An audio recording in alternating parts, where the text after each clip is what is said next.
First, though, the post office scandal still making headlines this morning after the huge impact of the recent ITV drama, which has seen 50 new victims come forward. And in a new investigation tonight, Paul Brand has been meeting those at the very heart of the story and asking why it took a TV drama to finally get their voices heard. Mr Castleton is ordered to pay all Post Office Limited's costs in the total sum of £321,000. The first feelings from watching it, I get that he gets it, if you know what I mean. That complete and utter frustration. Watching Will portray that, well played, Will. It's certainly how I felt. Drama is all about feeling something and seeing people and recognising yourself in it. I think part of the reason for this success is that not many of us are postmasters, not many of us have been in this situation, but actually, don't you all feel the system is against you these days? Well, Paul Brand joins me now. Russell T Davies just summed it up, didn't he? I mean, It's astonishing the impact that this has had, and that's what you were wanting to investigate, wasn't it? That it took a drama to make all of these changes, to get us all to sit up and take notice. Exactly, because the real-life stories are dramatic enough. Yeah. Why does it require a TV dramatisation for people to sit up and listen to those stories? I think for a couple of reasons, really. The drama had an impact that the journalism wasn't able to. Yeah. It was obviously condensed down into 4 hours, a massive decades-old story.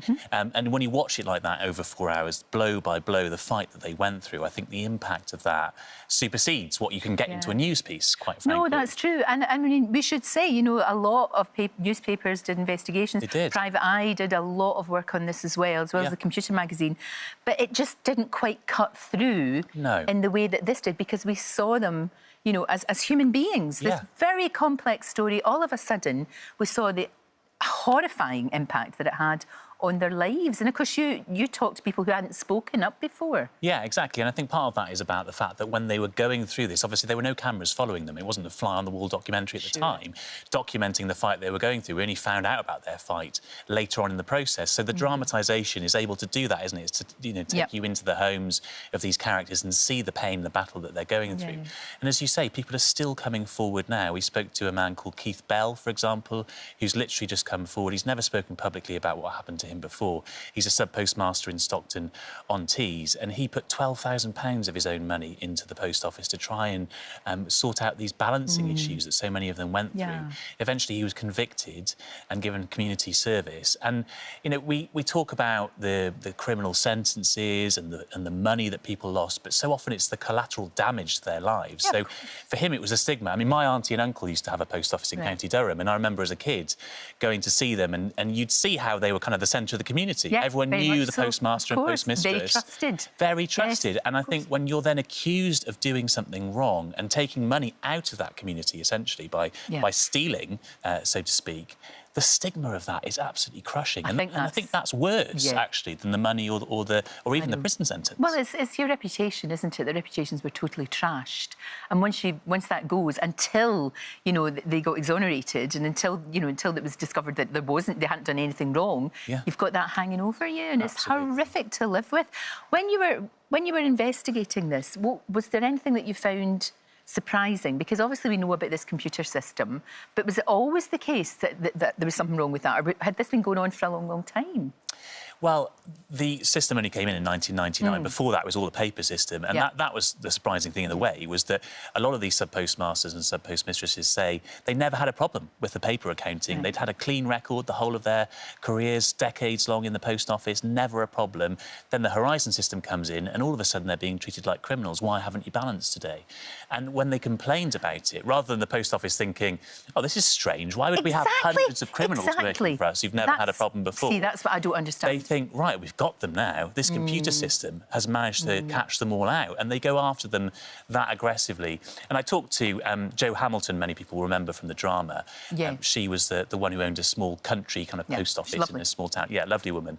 I spoke to her and she's been on the show. Yeah, there she is. Amazing. I mean, she gets recognised everywhere she goes. As she was saying to me, she crossed Westminster Bridge the other day and got recognised 9 times in a row. She's enjoying it though because so again, she was stigmatised. She was told she was a criminal. And while she had the support of her local community, you know, how amazing for her now to walk around and get love and affection and thanks. to have a hero status. Yes, and she has. After all that stigma that she faced. Absolutely. But the point being, anyway, that I spoke to her solicitor, Izzy Hogg, as well, who is an amazing woman herself, represented Jo all the way through, now has terminal cancer, and was told that she only has 6 months to live, and she's determined to live on, to see these postmasters get the compensation that they deserve. But she said she'd never seen a public body behave like this, the way that they so aggressively went out after these sub-postmasters and were determined that they were criminals. What other public body has ever really done that in the courts? It doesn't make any sense at all. Doesn't. But I wonder, Paul, you know, because obviously this is looking into the fact that it took a drama to make us all sit up and take notice. What has to keep happening is that pressure has to keep going. Yeah. We can't be distracted. You know what it's like these days? You get distracted by something. Oh, there's another shiny thing over there kind of idea.